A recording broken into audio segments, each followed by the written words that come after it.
Josh, being poor sucks. So how the hell do you get rich young? Yeah, I mean, that's what everyone wants to do. They want to have all the time in the world, and they want to just be partying, going on boats, flying down to Bali, just having an incredible time. But how do you actually achieve that kind of lifestyle? Right now, I am nowhere near that, but I am probably working 3, 4 hours a day, making $9,000, $10,000 a month, which is extremely good for a 19-year-old kid. But I do think that I will get extraordinarily rich very young. But that is just because I think that I understand business and common sense to a pretty high degree. So I've just started a new business where I think I can actually generate something like that. So we'll just kind of walk you through the journey. And Justin already is what most people would consider rich. So this will be great. Yeah, no, Josh, I think the big thing is that you want to find something that's useful. So, like when I was young, my parents gave me advice saying, "Well, just do what you love, and the money will follow." Yeah, that's advice, but it's not really like very tangible or whatever, right? So, kind of the way I would approach it is that if I had to go back and give myself advice or whatever, right, like find something that like nobody else wants to do, or like find something that needs to be fixed or whatever. The Lord knows there's something there, or find something that again people just hate doing and figure a way to do it. Or like Josh, what you've done, basically, arbitraging labor. I think that's a very, Yeah, very clever thing. yeah, not just arbitrage. Like, let's say this will be a long-winded way, but let's say I can create 100 widgets of utility, and I could hire someone to replace what I'm doing. And they can do it at 70 widgets per whatever. So, I mean, there's a 30 delta. I do much better work, but I get to free up my time if I can offshore that to someone else, and they can just do 70% of what I'm doing. Then you just manage that a little. But the real key comes in is if you hire another person and that can also do it at 70% of the work, because then you're not getting 70% of the work, you're getting 140% of the work, and you don't have to manage anything at that point, and your work is even better. So what I'm incredibly good at is maximizing my laziness potential, because this is something that I've actually took from Justin. Every single motivational speaker you see says you just have to work as hard as you can. You have to wake up at the crack ass dawn, work from 3 a.m. to 12 p.m. every single day, all day, and repeat. I've found that you shouldn't do that. I mean, just like, why would I try and work my ass off when I can hire someone to do that for me? And then you can do the things that you actually want to do, because no one actually wants to be rich. They just want to live a rich lifestyle, and they want to do things that are extremely fun, buy cool things, and just do the fun shit that you see all these rich people doing. So what is my business based around right now? I think that I have a way where I can exponentially increase people's profits and generate more leads to their businesses. And I think I can do this on a very high scale. All I need is more capital, because with my business, all I need to do is hire more people to get more sales, to create more revenue, and then you just repeat and flush. So, I mean, it's going to be a snowball effect of massive just increasing the size of the business until you're just creating incredible amounts of cash flow. Yeah, and two more things to add to that, Josh, is that once you have skilled people on there, so let's say you made the comment, let's say people who do like 70 units of productivity versus let's say your 100 units of productivity. Once they've been there enough, number one, they'll increase, so maybe they go from 70 to 80 or whatever, right? But more importantly, they also learn how to train other people too. That's the key thing. So you can keep the ball rolling. So that's the first thing. And the second thing is, I learned this from real estate, but it's I think applicable to this, especially when it comes to time, is passive income. So in other words, when you get paid just for you being you, you've bought back your time from the system. So I think that's the key thing, I would say one of because the problems with passive income is you need a lot of money to dump into these passive income streams yeah, to really generate a lot of money. Because I've ran a business pretty much my entire life, but I don't want to run a business. I just want to own it. I want to oversee everything and basically create it, bust your ass for as long as you have to get everything on all 8 cylinders, and then have it extremely scalable to the point where you can just kind of have it very easy manageable through a few different people kind of running everything. Because I yeah. can clearly see with the rate at which this new business that I'm starting, I think I'll have easily 1,000 employees, because the employees are dirt cheap, because it's a zero skilled labor. I mean, it takes absolutely zero skill to what they're doing, and they are 100% replaceable anywhere across the world. It just requires more and more people to generate. I mean, it's basically it's just as many people I can get, the better this business will do. Yeah.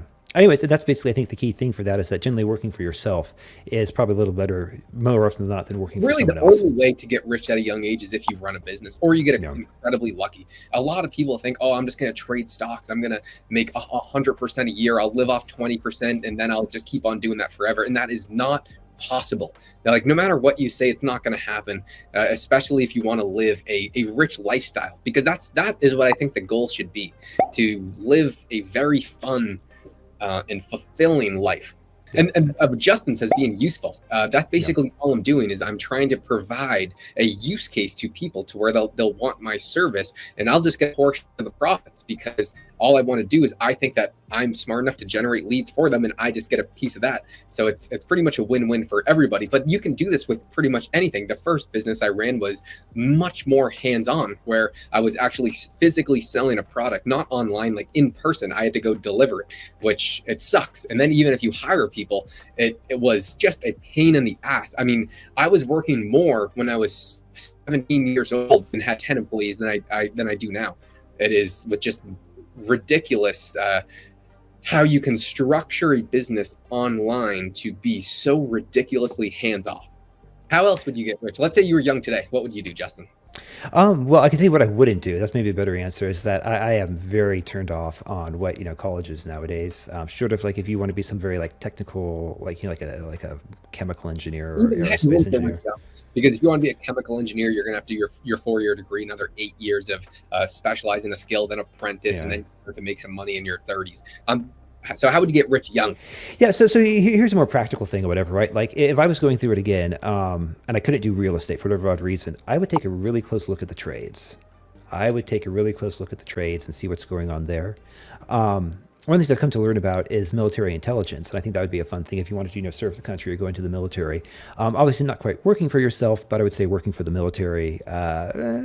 There's some definite perks, from that, or what it might lack in pay, it makes up for in other benefits too. And so I think that would be something that would be very, very interesting. A little too late for me to do that now, but again, in hindsight, Josh, I probably would have considered that.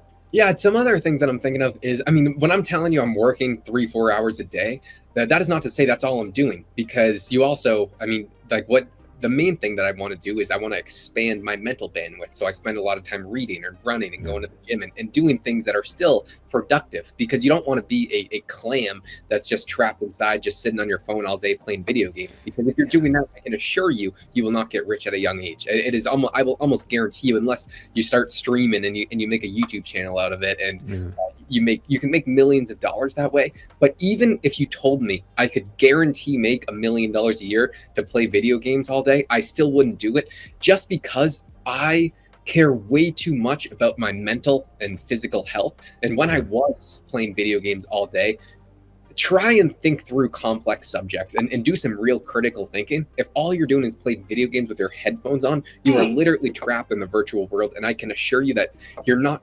my definition of like what I want for a fulfilled life would never be achieved by playing video games all day. Oh, yeah, absolutely. There's a time and a place for a good video game, but that time and a place, it's like a fine food or like a fine spice or whatever, right?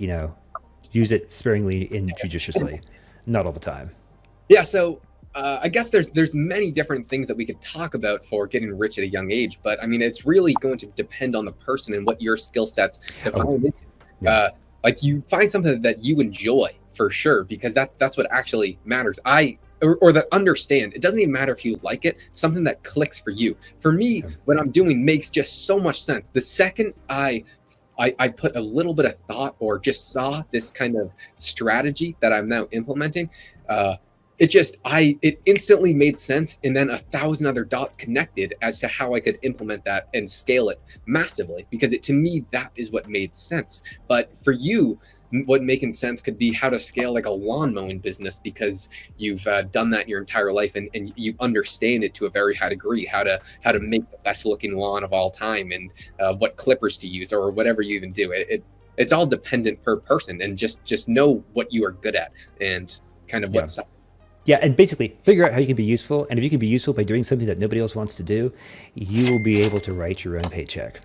It probably apprentice under someone too. I mean, for at least a Yeah. year or two. Like that's probably the best thing that I could ever do because now if I have a question business oriented, I have a Rolodex of people. And I mean, I do this very often that I can call Justin as a great example of that. That I mean, you can just roll these ideas off. And the thing that you'll hear is if you ask your family or something like that, they'll say, "Oh, that's a great idea, honey. Go do it." Or there's a lot of risks there, and then there's no tangible value that you can extract out of that to then implement. So the one guy that I talked to, he's the best business guru ever, and I'm sorry to my current boss that I have the most amount of respect for in the world. I thought he was the best businessman of all time.